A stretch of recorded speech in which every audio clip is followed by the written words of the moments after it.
I'm going to give it 3.5 pawns. I would do 4 and 1 drunken. Wow, 4. Yes. 4.5. Yeah. 5 pawns. 5 pawns. This is a golden pawn game. Welcome everyone again to the Drunken Pawn. This is the review portion of the Drunken Pawn. I'm Steve. There's Maurice. There's Basil, and behind the camera we have Teresa as always. We have just got done playing a very vintage, a very cool game called Dark World by Mattel Games. But this is what this is what we just got done playing. That guy right there. That is how you lose pieces on this, because we were just talking about how easy it is to lose pieces. But yeah, we're gonna review this guy for you now. That we're done playing it. I would like to point out we did play it incorrectly. It's gonna be impossible. Just a little bit. During the playthrough, watch the playthrough if you want to see what I mean by that. But yeah, so Maurice won, so he gets to start the review. I genuinely love this game. I would play this game over and over again. Even knowing the new rules, I'm honestly tempted to play through it a little bit again with the correct rules. It was a lot of fun. It was a perfect combination of complex and simple. It was the right balance of that, and I mean, just it's a game that really puts you in the space. And sure, maybe that's just a 3D. And maybe it's that the artwork is just detailed enough. But in my head, I was there. And that's so important for a fantasy board game, to be in the game that you're playing mentally. So I love this game, honestly. Dang. I absolutely love this game as well. Like every aspect of it. Like the little guys are so detailed. You know, the cards are simple, but like the board is just so complex. I love, you know, the fact that these doors are solid swinging doors, you know, and just all the mechanics of the game just work so well. And one of my favorite things is this guy that you use to determine like who goes. That's how you lose it. I appreciate that so much. There's no like, oh well, you know, who wants to go first? You know, it's no. The flail, or what is it? The mace of destiny. The Chaos of destiny. Determines every time, every single turn, and that's so cool. Every round, yeah. Everything. All the time.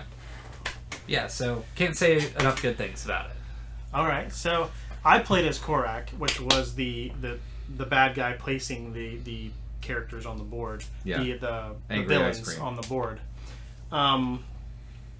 So I have a little bit of a different perspective than they did, because they were the heroes going around killing all the things. And since we did play wrong, it seemed like it was very hero based.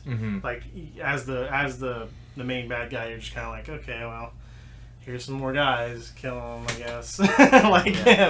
So, but we did play wrong, so if we went back and played again, I'm sure it would be a little different. Probably a little bit more balanced. A little bit more balanced yeah. for the bad guy. But again, I would like to point out that being the bad guy, you're kind of isolated from the rest of the game. Like, they're getting to do their thing, and you have to do your thing. So, like, if there were more people, you would feel like, okay, well, I'm just the bad guy. Like, that's really all my purpose is for this game. So that's kind of a con, in a way, because I think a lot of people wouldn't want to basically sit on the sidelines and just watch the other players play, which is what this is. You do get to do things. Don't get me wrong. You get to place the things, you know, by their powers and their hit powers and stuff. But at the end of the day, the glory goes to the heroes, really. It's kind of a con, but not really, because I enjoy being the bad guy. When I play Hero Quest, I like being the dungeon master in that too. Just because I think it's fun to watch to see what people's going to do. This one's so simple, though, you kind of know what they're going to do. So And Hero Quest there's a lot more strategy and things that can happen. This one's very, I think I called it a mix between Dungeon and Hero Quest.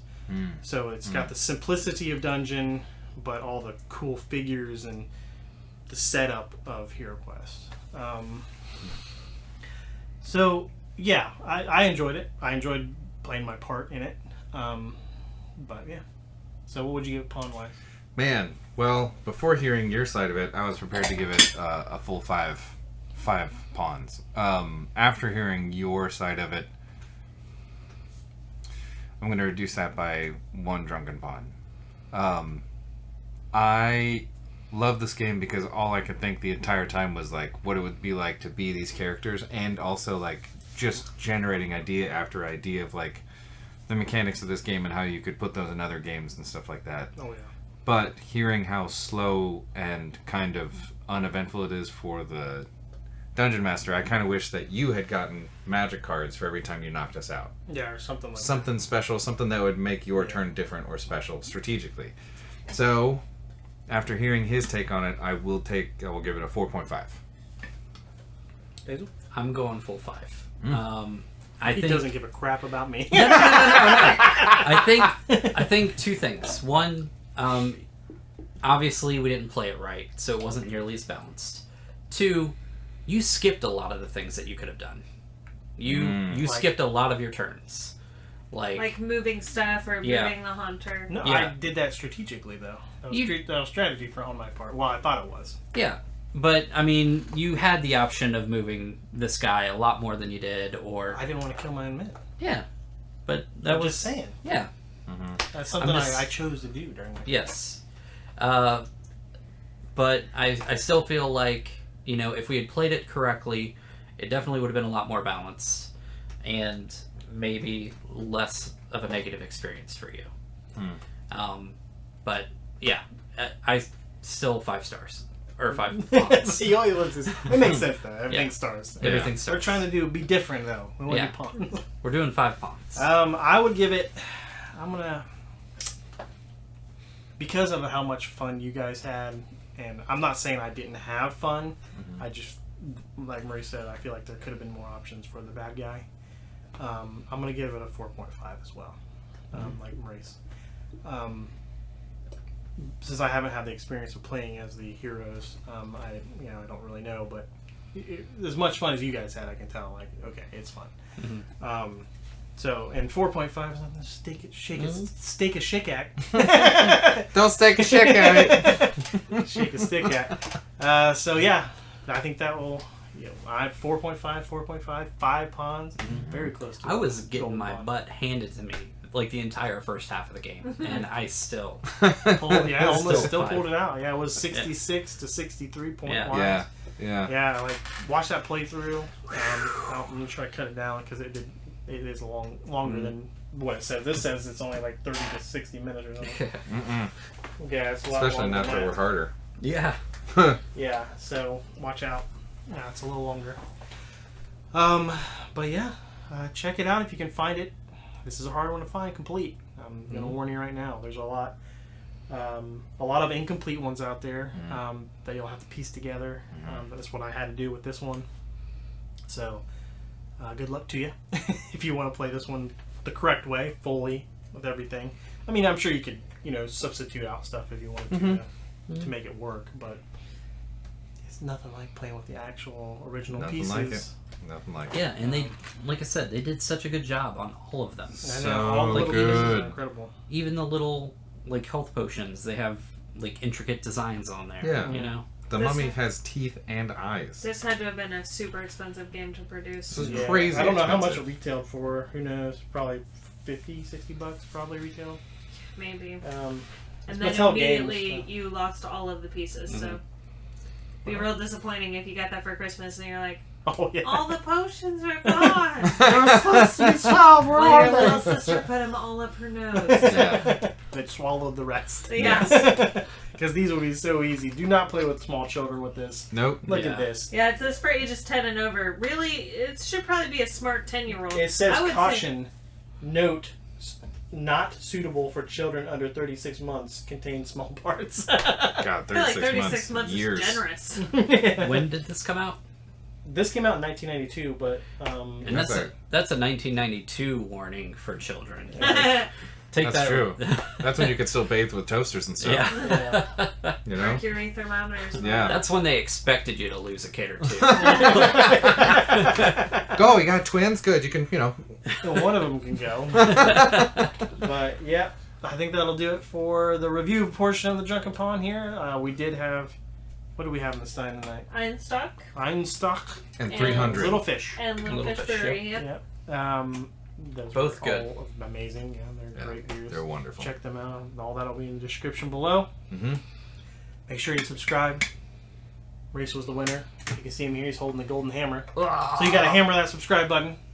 You gotta like, comment, do all that good stuff. Hit the bell. Gotta do it. Hit the bell, and I'll tell you what we're doing week to week. We'll have at least one thing, maybe two things for you every week. You're lucky. And I do want to point out that we are going to Origins this year. Wow! So if you want to come say hi to us while we're there, we'll be around. We'll have our shirts on. That's right. Yeah, we'll have shirts on. We'll also have pants on. Yeah. I will have at least socks. I'm going to make Maurice a full pair of pants that just say Drunken Pawn all over them. That's right. Expect me in full Drunken Pawn tracks. That'd be dope. With a gold chain, it just has a big gold pawn on it. Oh, Golden Bond. That's right. Oh yeah, it spins. It's got ads on it. A broken token. Anyways, we'll see you next time here on the Drunken Pawn, the review portion here at the table.